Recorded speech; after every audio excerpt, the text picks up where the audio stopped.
ಏನ್ ಈ ತರ ಕಟಿಂಗ್ ಮಾಡಿಸ್ಕೊಂಬಿಟ್ಟಿದ್ಯಾ ಇವತ್ತು? ಏತು ಚೆನ್ನಾಗಿ ಕಾಣ್ತಿಲ್ಲ.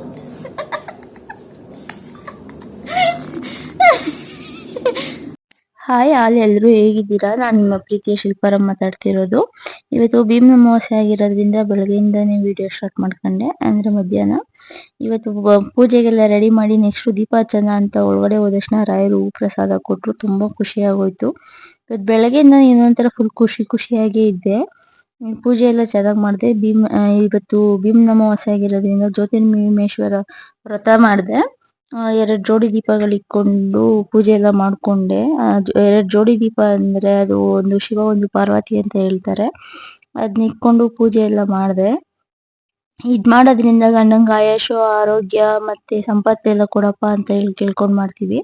ಈ ವ್ರತ ಮಾಡೋದ್ರಿಂದ ಗಂಡನ ಆಯುಷ್ ಜಾಸ್ತಿ ಆಗುತ್ತೆ, ಅವ್ರು ಅನ್ಕೊಂಡಿದ್ದೆಲ್ಲ ಆಗುತ್ತೆ ಅಂತ ಹೇಳ್ತಾರೆ. ಅದಕ್ಕೋಸ್ಕರ ಇದು ಪೂಜೆ ಮಾಡಿದೆ. ಅದ್ರಲ್ಲದೆ ಅಮಾವಾಸ್ಯೆ ಆಗಿರೋದ್ರಿಂದ ಮನೆಗೆಲ್ಲ ಕೆಟ್ಟ ದೃಷ್ಟಿ ಆಗಿದ್ರೆ ಎಲ್ಲ ಹೋಗ್ಲಿ ಅಂತ ಹೇಳ್ಬಿಟ್ಟು ಒಂದ್ ನಿಂಬೆಹಣ್ಣು ತಗೊಂಡು ಮನೆ ಒಳಗಡೆ ಮತ್ತೆ ಹೊರಗಡೆ ಎಲ್ಲ ನೀಳ್ಸಿ ಹೊಸ್ಲು ಮೇಲೆ ಇಟ್ಟಿ ಅದಕ್ಕೆ ಅದನ್ನ ಕಟ್ ಮಾಡ್ಬಿಟ್ಟು ಒಂದ್ ಕಡೆ ಅರ್ಶಿನ ಒಂದ್ ಕಡೆ ಕುಂಕುಮ ಇಟ್ಬಿಟ್ಟು ಅದಕ್ಕೆ ಒಂದ್ 7 ಲವಂಗ, ಒಂದ್ ಕಡೆ ನಿಂಬೆಹಣ್ಣಿಗೆ 3, ಒಂದು ನಿಂಬೆಹಣ್ಣಿಗೆ 4 ಲವಂಗ ಚುಚ್ಬಿಟ್ಟು ಅದ್ರ ಮೇಲೆ ಕರ್ಪೂರ ಹಚ್ಚಿದ್ರೆ ಮನೆಯಲ್ಲಿರೋ ಕೆಟ್ಟ ದೃಷ್ಟಿ ಎಲ್ಲ ನಿವಾರಣೆ ಆಗುತ್ತೆ ಅಂತ ಹೇಳ್ತಾರೆ. ಅದಕ್ಕೋಸ್ಕರ ಅದನ್ನು ಮಾಡಿದೆ. ಅದೆಲ್ಲ ಆದ್ಮೇಲೆ ನಾನು ಎಲ್ಲ ಹೊಸ್ಲಿಗೆಲ್ಲ ನಮಸ್ಕಾರ ಮಾಡ್ಕೊಂಡು ನೆಕ್ಸ್ಟ್ ದೇವ್ರ ಮನೆ ಹತ್ರ ಬಂದೆ. ಫುಲ್ ನೋಡ್ರಿ ಯಾವ ತರ ಐತೆ ದೇವ್ರ ಮನೆ. ಇವತ್ತು ಏನೋ ಒಂಥರ ಫುಲ್ಲು ಪಾಸಿಟಿವ್ ವೈಬ್ಸ್ ಇವತ್ತು ಬೆಳಗ್ಗೆಯಿಂದನೂ.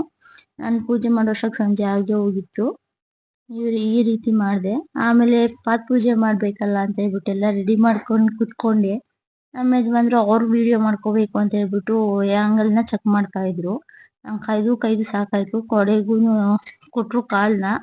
ಅವ್ರ ಕಾಲ್ ಕೊಟ್ಟ ತಕ್ಷಣ ಒಂದ್ ತಟ್ಟೆಗೆ ಅವ್ರ ಕಾಲಿಟ್ಟು ನೆಕ್ಸ್ಟ್ ಕಾಲ್ ತೊಳ್ದು ಪಾದ ಪೂಜೆ ಮಾಡಕ್ ಸ್ಟಾರ್ಟ್ ಮಾಡಿದೆ.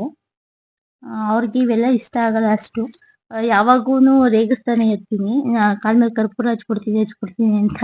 ಈಗ್ಲೂ ಅದೇ ಭಯದಲ್ಲೇ ಕೂತಿದ್ರು, ಹಚ್ಬಿಡ್ತಾಳೇನೋ ಅಂತ ಹೇಳ್ಬಿಟ್ಟು. ಹಂಗೆಲ್ಲ ಹಚ್ಚಲ್ಲ ಅಂತ ಹೇಳಿ ಆಮೇಲೆ ನೆಕ್ಸ್ಟ್ ನನ್ ಮಗಳೂನು ನೋಡ್ತಾ ಇದ್ಲು. ಅಮ್ಮ ಏನಮ್ಮ ಮಾಡ್ತಾ ಇರೋದು, ಏನ್ ಮಾಡ್ತಾ ಇದೀಯ ಅಂತ. ಅಪ್ಪಂಗ್ ಪಾದ ಪೂಜೆ ಮಾಡ್ತಾ ಇದೀನಮ್ಮ ಅಂತ ಎಲ್ಲ ಹೇಳ್ತಾ ಇದ್ದೆ. ಅದನ್ನ ಕೇಳಿಸ್ಕೊಂಡು ಅವ್ರು ಏನ್ ಮಾಡ್ತಾರೆ ಅಂತ ಹೇಳ್ಬಿಟ್ಟು ನೋಡ್ಕೊಂಡು ನಿಂತಿದ್ಲು. ಅವರು ಅರ್ಶಿನ ಕುಂಕುಮ ಇಟ್ಟು ಎಲ್ಲ ಹೂವೆಲ್ಲ ಇಟ್ಟು ಅವರು ಎಲ್ಲ ಇದ್ ಮಾಡಿದ್ರು. ನೆಕ್ಸ್ಟ್ ನಾನು ಕಾಲಿಗೆ ಅರ್ಶಿನ ಕುಂಕುಮ ಎಲ್ಲ ಇಟ್ಟು ಎಲ್ಲ ಆಗಿ ನೆಕ್ಸ್ಟ್ ಕಂಕಣ ಕಟ್ಟಕ್ಕೆ ಎಲ್ಲ ರೆಡಿ ಮಾಡ್ಕೊಂಡಿದ್ನಲ್ಲ ಅದನ್ನ ಅವ್ರಿಗೆ ಕಟ್ತಾ ಇದ್ದೆ. ನನ್ನ ಮಗಳಿಗೆ ಜಲಸ್ ಫೀಲ್ ಆಗ್ತಾ ಇತ್ತು, ನನಗೆ ಕಟ್ಟಲ್ವಲ್ಲ ಅಂತ ಹೇಳ್ಬಿಟ್ಟು. ಅವ್ರ ಅಪ್ಪನ್ ಕೇಳ್ತಾ ಇದ್ಲು. ಅವ್ರ ಅಪ್ಪ ಹೇಳ್ತಾ ಇದ್ರು ಇಲ್ಲ ನಿಂಗೂ ಕಟ್ತೀವಿ ಬಾರಮ್ಮ ಅಂತ ಹೇಳ್ಬಿಟ್ಟು. ಆಮೇಲೆ ಅವ್ರು ನನಗೆ ಕಟ್ಟಿದ್ರು. ಅವಾಗ ಬಾರಮ್ಮ ನಿಂಗೂ ಕಟ್ತೀನಿ ಅಂದ ತಕ್ಷಣ ಖುಷಿಯಿಂದ ಬಂದ್ಲು. ಅವಳಿಗೂ ಒಂದು ಪುಟ್ಟದಾಗ ಮಾಡಿದ್ದೆ, ಅವಳಿಗೂ ಕಟ್ಟಿದ್ವಿ. ಅವಳು ಖುಷಿ ಪಟ್ಲು. ನನ್ ಮಗ ಇರ್ಲಿಲ್ಲ, ಅವ್ನು ಮಲ್ಕೊಂಡ್ಬಿಟ್ಟಿದ್ದ. ಆಮೇಲೆ ಪಾದ ಪೂಜೆ ಎಲ್ಲ ಆದ್ಮೇಲೆ ಅವ್ರಿಗೆ ನೆಕ್ಸ್ಟ್ ಆರತಿ ಮಾಡಿದೆ. ನಾನು ವರ್ಷಕ್ಕೆ ಒಂದೇ ಸಲ ಮಾಡೋದು. ಮದ್ವೆ ಆಗಿ 5 ವರ್ಷ ಆಗಿದ್ರೂ ಒಂದ್ 4 ವರ್ಷದಿಂದ ಮಾಡ್ತಾ ಇದೀನಿ ಇದನ್ನ. ಎಲ್ಲ ಹೇಳ್ತಾ ಇರ್ತಾರಲ್ಲ ಗಂಡನ ಆಯಸ್ಸು ಜಾಸ್ತಿ ಆಗುತ್ತೆ, ಅವ್ರ ಸಂಪತ್ತಿಗೆಲ್ಲ ಒಳ್ಳೇದಾಗುತ್ತೆ, ಅವ್ರ ಆಸೆ ಆಕಾಂಕ್ಷೆಗಳೆಲ್ಲ ನೆರವೇರುತ್ತೆ ಅಂತ ಹೇಳಿ ಅದಕ್ಕೋಸ್ಕರ ಮಾಡಿದೆ. ನೆಕ್ಸ್ಟ್ ಅವರು ನನ್ಗೆ ಅಕ್ಷತೆ ಎಲ್ಲ ಹಾಕಿ ಅವರು ಆಶೀರ್ವಾದ ಮಾಡಿದ್ರು. ನಾನು ಆಶೀರ್ವಾದ ತಗೊಂಡಾದ್ಮೇಲೆ ಒಂದ್ ಫೋಟೋ ಇರ್ಲಿ ಅಂತ ಹೇಳ್ಬಿಟ್ಟು ಇಬ್ರು ಒಂದೊಂದು ಫೋಟೋ ತಕೊಂಡ್ವಿ. ಬಟ್ ನನ್ನ ಮಗಳು ಬರ್ಲಿಲ್ಲ. ಇಬ್ರದ್ದು ಒಂದು ಫೋಟೋ ಇರ್ಲಿ ಅಂತ ಹೇಳ್ಬಿಟ್ಟು ಒಂದು ಫೋಟೋ ತಕೊಂಡ್ ಹಾಕ್ದೆ. ನೋಡ್ರಿ ಹೆಂಗೈತೆ, ಯಾರ ದೃಷ್ಟಿನೂ ಬೀಳದೆ ಇರ್ಲಿ ನಮ್ ಜೋಡಿ ಮೇಲೆ. ಆಮೇಲೆ ನೆಕ್ಸ್ಟ್ ನೈಟು ಇವತ್ತು ಅಮಾವಾಸ್ಯೆ ಆಗಿರೋದ್ರಿಂದ ಪೂಜೆಗೆ ಹೋಗೋಣ ಅಂತ ಹೇಳ್ಬಿಟ್ಟು ದೇವಸ್ಥಾನಕ್ಕೆ ಹೋದ್ವಿ. ನನ್ನ ಮಗ ಅಂತೂ ಫುಲ್ ಸೈಲೆಂಟ್ ಆಗಿ ಹೋಗಿದ್ದ. ನನ್ನ ಮಗಳು ಅವ್ರ ಅಪ್ಪನ ಆಡಾಕಪ್ಪ ಅದ್ರೊಳಗೆ ಆಡಾಕಪ್ಪ ಅಂತ ಇದ್ಲು. ಅವ್ರಪ್ಪ ಇರಮ್ಮ ಹಾಕ್ತೀನಿ ಇರಮ್ಮ ಅಂತ ಎಲ್ಲ ಹೇಳ್ತಾ ಇದ್ರು. ನಾನು ನನ್ನ ಮಗ ಹಿಂದೆಗಡೆ ಕುತ್ಕೊಂಡು ಎಂಜಾಯ್ ಮಾಡ್ತಿದ್ವಿ. ನೆಕ್ಸ್ಟ್ ದೇವಸ್ಥಾನ ಹತ್ರ ಬಂದ್ವಿ. ನನ್ನ ಮಗನ ಕೆಳಗಡೆ ಬಿಟ್ರೆ ಫುಲ್ ಓಡ್ತಾವನೆ. ಇಲ್ಲಿ ಎಲ್ಲಾರು ಆಚೆ ಕರ್ಕೊಂಡ್ ಬಂದ್ಬಿಟ್ರೆ ನನ್ನ ಮಗಳನ್ನು ಹಿಡಿಯೋದಕ್ಕೆ ಆಗಲ್ಲ. ಫುಲ್ ಖುಷಿಯಾಗಿ ಹೋಗಿರ್ತಾರ ಅವರು. ನೆಕ್ಸ್ಟ್ ದೇವಸ್ಥಾನ ಹತ್ರ ಬಂದ್ರೆ ಇವತ್ತು ಅಮಾವಾಸ್ಯೆ ಆಗಿರೋದ್ರಿಂದ ಅದ್ರದಲ್ಲಿ ಭೀಮ್ ಅಮಾವಾಸ್ಯೆ ಆಗಿರೋದ್ರಿಂದ ಎಲ್ಲ ಫುಲ್ ಜನ ಜಾಸ್ತಿ ಇದ್ರು. ಒಳಗಡೆ ಹೋಗೋದಿಕ್ಕೆ ಆಗ್ಲಿಲ್ಲ. ಆಚೆಯಿಂದಾನೇ ದರ್ಶನ ಮಾಡ್ಕೊಂಡೆ ಒಂದ್ ಸ್ವಲ್ಪ ಹೊತ್ತು. ಫುಲ್ ಒಳಗಡೆ ಫುಲ್ಲು ಜನ, ನಿಂತ್ಕೊಳ್ಳೋಕ್ಕೂ ಆಗಲ್ಲ. ಆ ಮಕ್ಳು ನಿಂತ್ಕೊಂಡಂತಿರುವಾರ ನಿಂತ್ಕೊಳ್ಳೋಕ್ ಆಗಲ್ಲ ಅಂತ ಕಡೆಗೆ ಆಚೆ ಕರ್ಕೊಂಡ್ ಬಂದೆ. ಆಚೆ ಕಡೆ ಆಟ ಆಡಿ ಅಂತ ಬಿಟ್ರೆ ಆ ಕಂಬಿ ಸಂದಿಲ್ ಕತ್ತಿ ಹಾಕೊಂಡು ಆಟ ಆಡ್ತವ್ರೆ. ಇವ್ರು ನೋಡ್ಕೊಂಡು ನಗ್ತಾ ನಿಂತಿದ್ರು. ನೆಕ್ಸ್ಟ್ ನನ್ನ ಮಗಳು ಇಬ್ರು ಸೇಮ್ ಅದೇ ತರ ಮಾಡ್ತಿದ್ರು. ನನ್ನ ಮಗ ಮಾಡಕ್ ಹೋಗಿಲ್ಲ,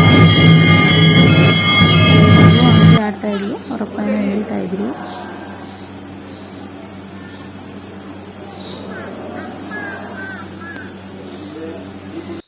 ಅದನ್ನೆಲ್ಲ ಕೇಳಿಸ್ಕೊಂಡು ನೆಕ್ಸ್ಟ್ ದೇವಸ್ಥಾನದ ಒಳಗಡೆಗೆ ಹೋದ್ವಿ. ಫುಲ್ ಚೆನ್ನಾಗಿ ದರ್ಶನ ಆಯ್ತು. ಫುಲ್ ಜನ ಕಮ್ಮಿ ಆಗಿದ್ರು. ಪೂಜೆ ಮಾಡಿ ನಮ್ಮ ಗಂಡನಿಗೂ ಪಾದ ಪೂಜೆ ಎಲ್ಲ ಮಾಡಿ ದೇವಸ್ಥಾನಕ್ಕೆಲ್ಲ ಹೋಗಿ ಬಂದು ಊಟ ಎಲ್ಲ ಮುಗಿಸಿ ಇವತ್ತು ವ್ಲಾಗ್ ಎಂಡ್ ಮಾಡ್ತಾಯಿದ್ದೀನಿ. ಇನ್ನೂ ಯಾರು ನನ್ನ ಚಾನಲ್ನ ಸಬ್ಸ್ಕ್ರೈಬ್ ಮಾಡ್ಕೊಳ್ಳದೆ ನೋಡ್ತಾ ಇದ್ದೀರಾ, ಈ ಕೂಡಲೇ ಸಬ್ಸ್ಕ್ರೈಬ್ ಮಾಡ್ಕೊಂಡು ನೋಡಿರಿ ಮತ್ತು ಹೀಗೆ ಸಪೋರ್ಟ್ ಮಾಡ್ತಾಯಿರಿ. ಬಾಯ್, ಸಿಗ್ತೀನಿ ನಾನು. ಇವತ್ತಿನ ವ್ಲಾಗ್ ಇಷ್ಟ ಆಗಿದ್ರೆ ಒಂದು ಲೈಕ್ ಮಾಡಿ, ಶೇರ್ ಮಾಡಿ, ಕಮೆಂಟ್ ಮಾಡಿ, ಹೀಗೆ ಸಪೋರ್ಟ್ ಮಾಡ್ತಾ ಇರಿ.